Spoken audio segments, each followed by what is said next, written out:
नमस्कार साथियों, स्वागत है आपका अपने ही यूट्यूब चैनल बीरू एकेडमी पर। डियर, बात करेंगे जो इलाहाबाद हाई कोर्ट के द्वारा जजमेंट आया है उस पर बीएड के कैंडिडेट अपनी जीत बता रहे हैं और डीएलएड के कैंडिडेट अपनी जीत बता रहे हैं। आखिर क्या है मामला? क्या 69,000 शिक्षक भर्ती से जो बीएड के कैंडिडेट हैं उन पर खतरे के बादल मंडराने लगे हैं? पूरी तरीके से बात करेंगे आखिरकार इस जजमेंट का क्या असर निकट भविष्य में की भर्तियों पर देखने को मिलेगा, उस पर भी बात करेंगे। लेकिन आगे बढ़ने से पहले जितने लोग चैनल पर पहली बार विजिट कर रहे हैं, सब्सक्राइब करके बेल आइकन प्रेस कर लीजिए। डियर, आपकी स्क्रीन पर आप देख सकते हैं, यहाँ पर एक श्याम बाबू जी की तरफ से एक पिटीशन फाइल की गई थी, जिसमें रिस्पोंडेंट बनाया गया था UP additional chief secretary basic education department, UP government Lucknow and others को। यहाँ पर डियर मैं आपको बता दूं, 11 दिसंबर 2023 को इस रिट के संदर्भ में जो सुनवाई थी, उसका जो अंतिम आदेश था वो रिजर्व कर लिया गया था और 13 दिसंबर 2023 को यानी कि कल इसका जो जजमेंट है वो पूरी तरीके से कहीं ना कहीं आप कह सकते हैं जारी किया गया। इस जजमेंट में 5 पैराग्राफ मेंशंस किए गए थे और यहाँ पर सबसे पहली जो बातें की गई वो आप देख सकते हैं कि किस तरीके से 28 जून 2018 को प्राथमिक लेवल की शिक्षक भर्ती के लिए बीएड को पात्र किया गया था। ये सारी बातें क्राइटेरिया में संशोधन करके किस तरीके से लाया गया एनसीटी के द्वारा, ये बातें उल्लेखनीय की गई। उसके बाद ये भी बताया गया अगले ही पैरा में कि इसके बाद 2018 में जब ये आया तो पूरी तरीके से सही था और 25 नवंबर 2021 को राजस्थान में रेट लेवल 1 की एक शिक्षक भर्ती के अकॉर्डिंग बीएड को प्राथमिक लेवल से जोधपुर हाई कोर्ट ने बाहर कर दिया और एनसीटी के बनाई गई 28 जून 2018 के गजट को क्वैश कर दिया। उसके बाद ये मामला धीरे धीरे देवेश शर्मा जी की तरफ से आप यूनियन ऑफ अदर्स की तरफ से मामले को माननीय सर्वोच्च न्यायालय तक पहुंचा दिया गया और वहां पर 11 अगस्त 2023 को माननीय सर्वोच्च न्यायालय ने पूरे गजट को क्वैश कर दिया। प्राथमिक स्तर से बीएड को बाहर का रास्ता दिखाया था।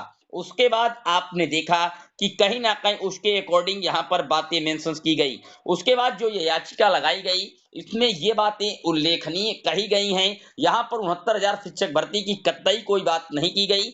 एक बात कही गई है कि जब 11 अगस्त 2023 को जजमेंट आया था माननीय सर्वोच्च न्यायालय का कि बीएड को पीआरटी लेवल से हम हटाते हैं, 28 जून 2018 के गजट को क्वैश करते हैं। उसके बाद एनसीटी ने क्या किया था कि 4 सितंबर 2023 को सभी राज्यों को एक पत्र लिखती है और बताती है कि जो सर्वोच्च न्यायालय का जजमेंट आया था 11 अगस्त 2023 का, उसको आप लोग जो है अपने यहाँ जो आप अध्यापक शिक्षक नियमावली है उसमें अमेंडमेंट में संशोधन करके और 11 अगस्त 2023 का जो जजमेंट आया है उसके अकॉर्डिंग पीआरटी लेवल के लिए जो क्राइटेरिया है वो वहां पर दर्शा दीजिए, ये बातें कही गई। और उसी के अनुक्रम में यहाँ पर कहा गया है कि उत्तर प्रदेश सरकार के द्वारा सरकार चाहे तो दर्शाए, सरकार पर ये बातें मेंशन की गई हैं। इसी मामले को लेकर के ये केवल याचिका लगाई गई थी, 69,000 को नहीं बल्कि जो अध्यापक शिक्षक नियमावली है उत्तर प्रदेश की 1981 उसमें संशोधन के लिए ये मांग की गई है, क्योंकि 3 साल पहले बीएड को पीआरटी लेवल में यहाँ दर्शाया गया था और 11 अगस्त 2023 के बाद जब से बीएड को हटाया गया माननीय सर्वोच्च न्यायालय के द्वारा, अभी तक अध्यापक शिक्षक नियमावली 1981 में ये बातें मेंशन नहीं की गई हैं। उसके लिए यहाँ पर आगाही किया गया है सरकार को कि सरकार चाहे तो इसको वहां पर मेंशन कर सकती है माननीय सर्वोच्च न्यायालय के जजमेंट को। यहाँ पर कतई ये बातें मेंशन नहीं की गई हैं कि 69,000 शिक्षक भर्ती के इसके तार जुड़े हुए हैं। यहाँ पर केवल यही बातें दर्शाई गई हैं।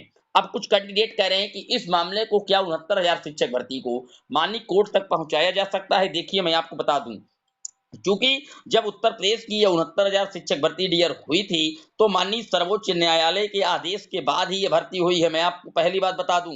और दूसरी बात, इस मामले को हाई कोर्ट में तो रिट करना अब संभव नहीं, क्योंकि अगर आप हाई कोर्ट में जाएंगे तो हाई कोर्ट माननीय सर्वोच्च न्यायालय का जो आदेश आया है उसका उल्लंघन तो कर नहीं सकता, क्योंकि उसके हाथ ऑलरेडी सुप्रीम कोर्ट के नीचे होने की वजह से 141 अनुच्छेद के तहत बंधे हुए हैं, हवाला दे देगा।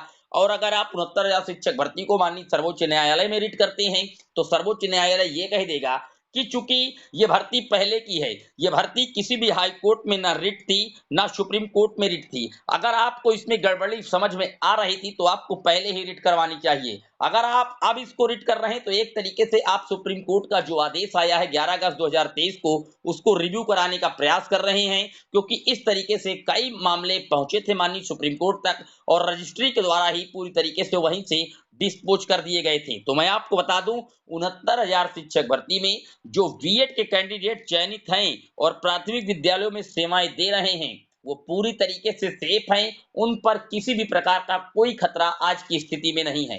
अब कुछ कैंडिडेट ये भी कह सकते हैं कि सर जब 69,000 में कैंडिडेट सेफ हैं बीएड के, तो फिर पटना हाई कोर्ट के द्वारा 6वें चरण में 2 साल से नियुक्त बिहार में 22,000 शिक्षकों को क्यों बाहर किया गया? देखिए डियर, वहां की स्थिति दूसरी है।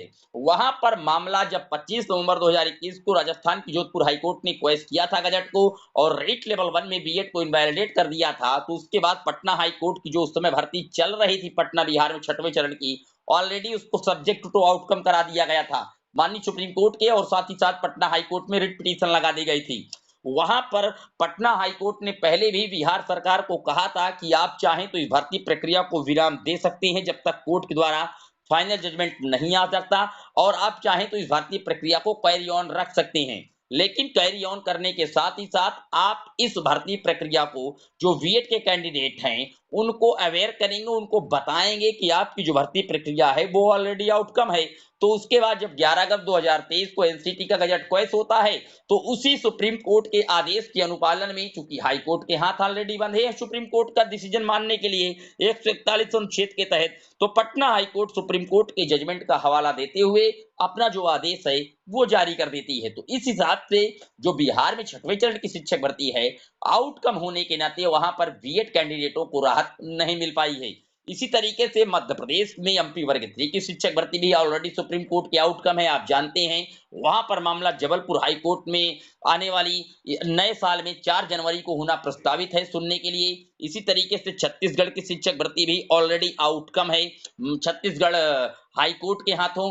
वेस्ट बंगाल वाला मैटर भी इसी तरीके से आउटकम है।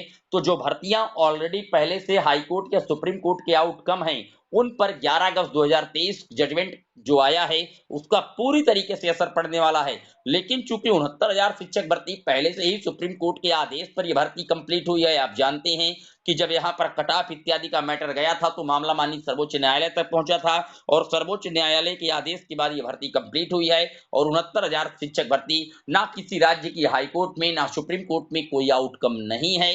तो आप ये नोट कर लीजिए कि इस भर्ती प्रक्रिया पर किसी भी प्रकार की जो खतरे के बादल हैं वो कतई दूर दूर तक नहीं दिखाई दे रहे हैं। और जो इलाहाबाद हाई कोर्ट के द्वारा जजमेंट आया है उस पर किसी भी प्रकार से 69,000 शिक्षक भर्ती की कोई चर्चा नहीं की गई है। उम्मीद करता हूं कि आप लोगों के सारे डाउट क्लियर होंगे। फिर भी कोई सवाल रह गया है कमेंट बॉक्स में मेंशन कर दीजिएगा। पहली बार आए सब्सक्राइब कर लीजिएगा। जय हिंद, वंदे मातरम।